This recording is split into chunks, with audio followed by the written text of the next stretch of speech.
الله الصمد لم يلد ولم يولد ولم يكن له كفوا أحد.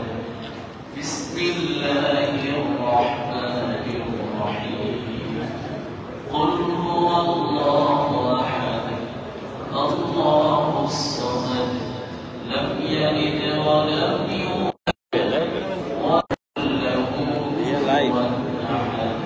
চলে بسم الله الرحمن الرحيم. قل هو الله أحد الله الصمد لم يلد ولم يولد ولم يكن له كفوا أحد. بسم الله الرحمن الرحيم. قل أعوذ برب الفلق من شر ما خلق ومن شر غاسق إذا وقب ومن شر النفاثات في العقد ومن شر حاسد إذا حسد. بسم الله الرحمن الرحيم. قل أعوذ برب الناس ملك الناس إله الناس من شر الوسواس الخناس الذي يوسوس في صدور الناس من الجنة والناس.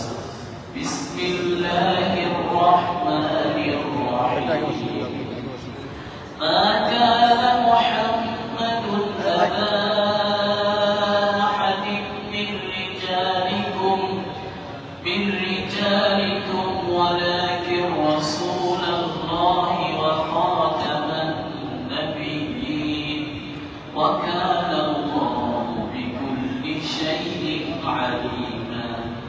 إن الله وملائكته يصلون على النبي يا أيها الذين آمنوا صلوا عليه وسلموا تسليما.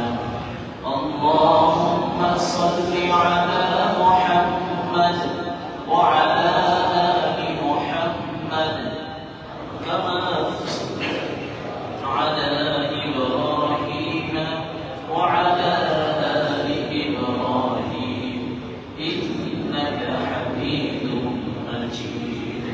اللهم بارك على محمد وعلى آل محمد كما باركت على إبراهيم وعلى آل إبراهيم إنك حميد مجيد. اللهم صل على محمد وعلى آل محمد كما صليت على إبراهيم وعلى آل إبراهيم إنك حميد مجيد. اللهم بارك على محمد وعلى آل محمد كما باركت على إبراهيم وعلى آل إبراهيم إنك حميد مجيد. شكرا محمد استغفر أستغفر الله ربي من كل ذنب وأتوب إليه لا حول ولا قوة إلا بالله العلي العظيم. أستغفر الله ربي من كل ذنب وأتوب إليه لا حول ولا قوة إلا بالله العلي العظيم. بلغ العلا بكماله كشف الدجى بجماله حسنت جميع خصاله صلوا عليه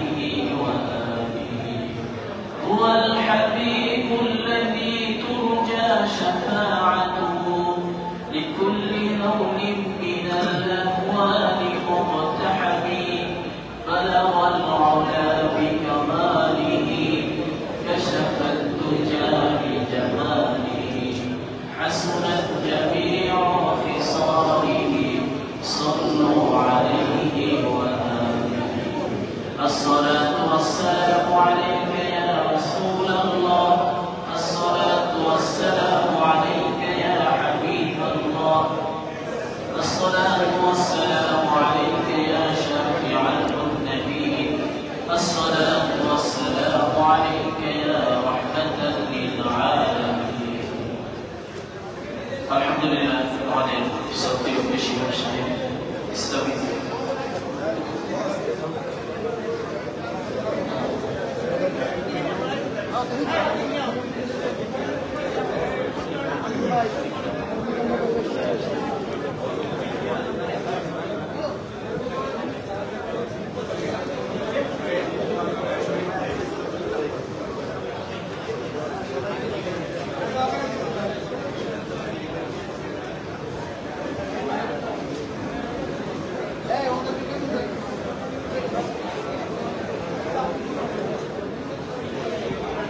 সবাই সুশৃঙ্খলভাবে বসে বাংলাদেশের স্বাধীনতার মহাপুরুষ বাংলাদেশের উন্নয়নের উপকার শহীদ রাষ্ট্রপতি থেকে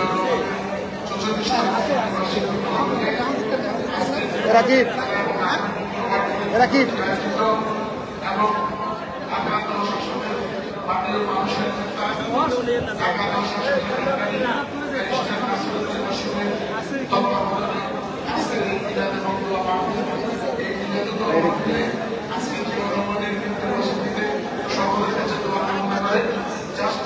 আপনাদের উদ্দেশ্যে দোয়া কামনা করবেন বিএনপির আন্তর্জাতিক বিষয় সম্পাদক ঢাকা প্রশাসনের মানুষের নাসিরউদ্দিন আসেন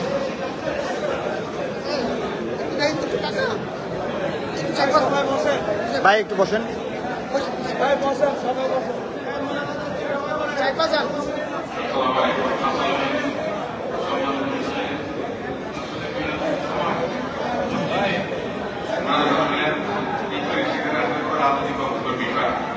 তবে আমাদের একজন পুরুষ শহীদ রাষ্ট্রপতি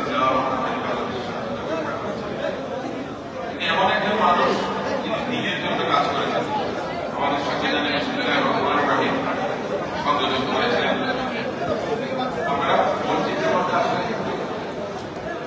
সংবিধানের বিসমিল্লাহ সংবিধান ছাড়া আমাদের সংবিধানের মহান আল্লাহর উপর অগাধ আস্থা বিশ্বাস যে মানুষটি স্থাপন করেছিলেন তার মধ্যে ঈমান এবং আকীদা সেরকম ছিল আজন্ম আজীবন তিনি সততার সঙ্গে জীবনযাপন করেছেন পাঁচ ওয়াক্ত নামাজ পড়তেন ইসলামের জন্য তিনি অনেক খেদমত করে গেছেন সে ধরনের একজন মানুষ আল্লাহ ওলিদের মতো এদেশে আমরা পেয়েছিলাম ওনার ৪৪তম বার্ষিকী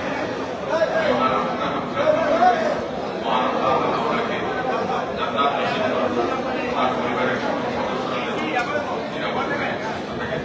সবার জন্য এই হিসেবে আমাদের বাংলাদেশ জাতীয়তাবাদী দলের যুব মহাসচিব সভাপতি ছিলেন ঢাকা বিশ্ববিদ্যালয়ের সভাপতি ছিলেন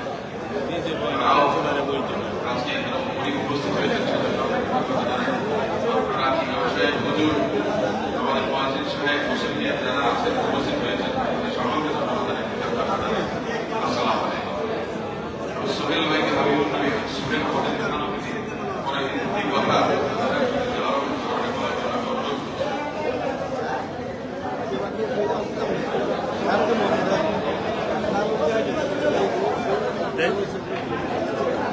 মুরগি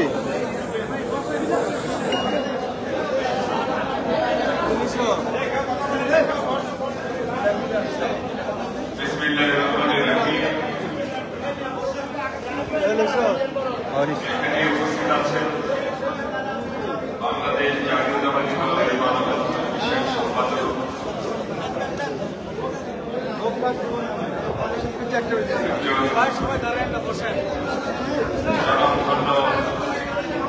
রাজনীতিবিদ স্বনামধন্য আইনজীবী মানবাধিকার কর্মী ব্যারিস্টার নাসিরউদ্দিন নাসিম উপস্থিত আছেন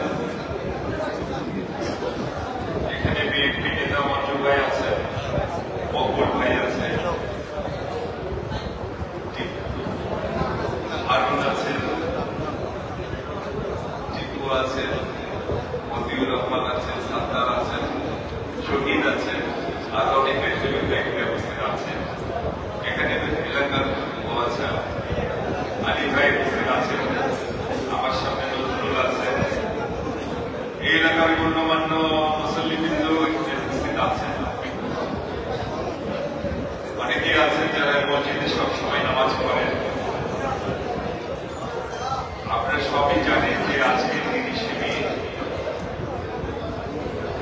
একটি দুঃখজনক ঘটনার মধ্য দিয়ে আমাদের মহান নেতা শহীদ রাষ্ট্রপতি জিয়াউর রহমান এই 30শে মে আজ থেকে 44 বছর আগে আমাদের ছেড়ে চলে গেছে। আমরা ওনাকে হারিয়ে একজন দেশপ্রেমিক প্রেসিডেন্টকে হারিয়েছিলাম, একজন পরহেজগার মানুষকে হারিয়েছিলাম, একজন সৎ মানুষকে হারিয়েছিলাম এবং একজন মুসলিম বিশ্বের নেতাকে হারিয়েছিলাম, যিনি শুধু বাংলাদেশের জন্য কাজ করেননি, বিশ্বব্যাপী শান্তির জন্য কাজ করে গেছেন। এদেশের মানুষের মুখে খাবার তুলে দেওয়ার জন্য সংগ্রাম করেছেন, এদেশের মানুষের শান্তির জন্য কাজ করে গেছেন।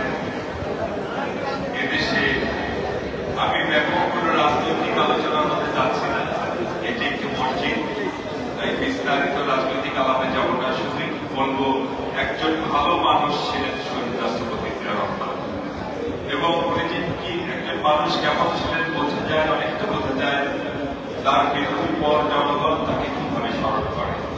আপনারা লক্ষ্য করেছেন শহীদ রাষ্ট্রপতি জিয়াউর রহমান সাহেবের মৃত্যুর পর এই আরেক মেয়ের বিরুদ্ধে যে জানাজা নামাজ হয়েছিল তার পৃথিবীর ইতিহাসে কয়েকটি বড় জানাজার মধ্যে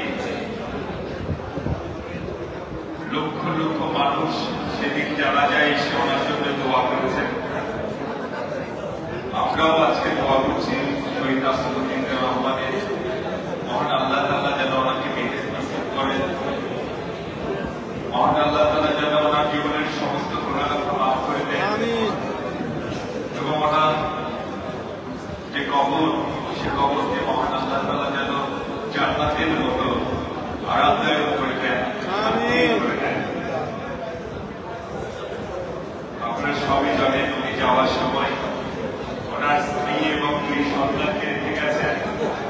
যেভাবে উনি দেশের জন্য কাজ করেছেন, ওনার স্ত্রী দেশপ্রেমী বেগম খালেদা জিয়া একইভাবে দেশের জন্য কাজ করেছেন। এই দেশের জন্য কাজ করতে গিয়ে ওনাকে অনেক কষ্ট করতে হয়েছে, আজকে অসুস্থ। আপনারা ওনার জন্য দোয়া করবেন যেন উনি সুস্থ হয়ে ওঠে। ওনার অনেক সন্তান জনাব আরাফাত রহমান গৌরব নানা নির্যাতনের মধ্যে অসুস্থ হয়ে পড়ার কারণে তিনিও আমাদের মাঝে ছেড়ে চলে গেছেন। আমরা ওনার জন্য দোয়া করব যেন মহান আল্লাহ তাআলা ওনাকে বেঁচে নিশ্চিত করেন, ওনাকে যেন কবরে শান্তিতে রাখেন। ওনার আরেক সন্তান জননেতা জনাব তারেক রহমান বাবার প্রতি দেশের প্রতি ভালোবাসা নিয়ে, দেশের মানুষের প্রতি ভালোবাসা নিয়ে কাজ করে যাচ্ছে, দিন রাত পরিশ্রম করে যাচ্ছে। এদেশের মানুষ যেন শান্তিতে থাকে, সুখে থাকে, মানুষ যেন তার অধিকারগুলো নিয়ে বাঁচতে পারে। আমরা আজকে ওনার জন্য দোয়া করব, উনি যেন তার পিতৃভূমি, যে পিতৃভূমিতে তার বাবা শুয়ে আছেন, সেই পিতৃভূমিতে উনি যেন সম্মানে আমাদের মাঝে দ্রুত ফিরে আসতে পারেন সুস্থ শরীর নিয়ে, সে দোয়াও আমরা আজকে করব। আপনারা যারা এই দোয়া মহফিলে যোগ দিয়েছেন, আমাদের দলের